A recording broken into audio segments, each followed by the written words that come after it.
In this video, you'll learn how to identify the most practical setup for a solar hot water system based on the needs of the climate, building and the householders. In passive systems, also known as thermosiphon systems, the tank sits above the collectors. Colder water sinks into the collectors, whilst warmer water rises unassisted from the collectors into the tank.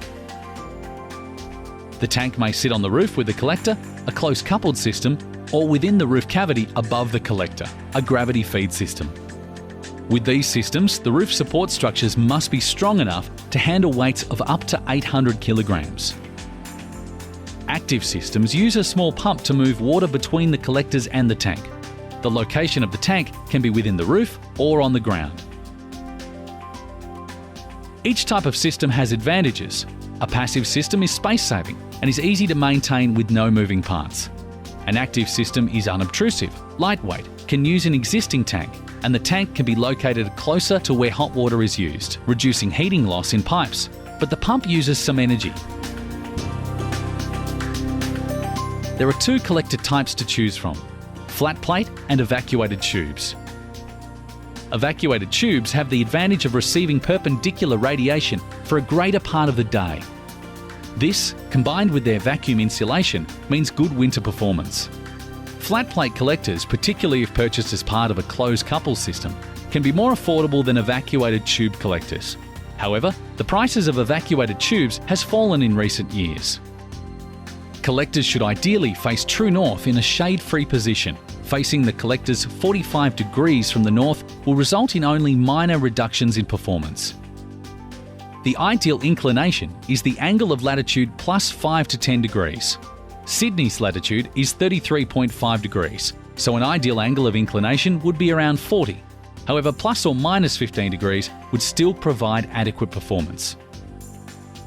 If your collectors face due east or west, the lower the angle of inclination, the better. However, to allow thermosiphon flow, you must always keep the angle above 10 degrees.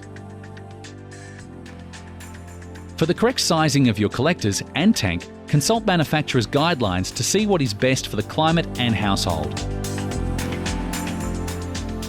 In places with minor frosts, evacuated tubes may offer enough inbuilt protection.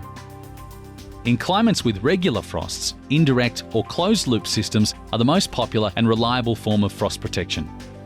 Instead of water, an antifreeze fluid is heated in the collectors. The antifreeze passes heat onto the water via a heat exchanger. The antifreeze does not come into contact with the household water supply. Other frost protection methods are available, such as frost protection valves, temperature programmable pumps, and drainback systems. In an Australian summer, water in collectors can easily approach boiling point. This can cause excessive pressure buildup and can damage the lining of vitreous enamel tanks.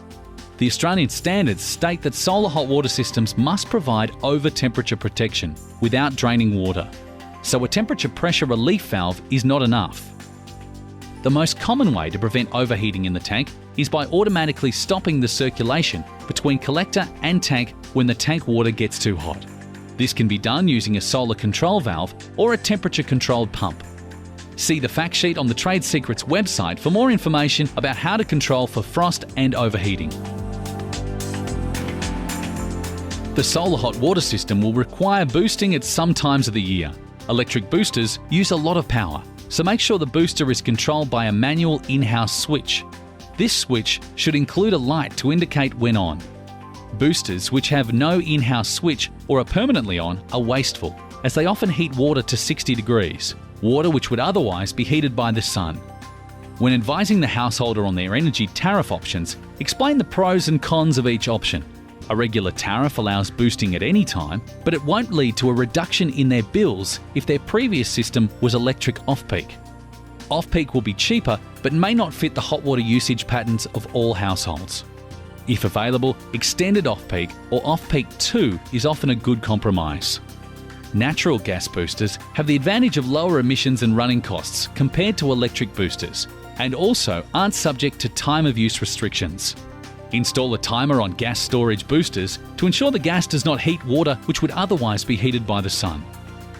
So, select the system for the climate and use appropriate temperature controls.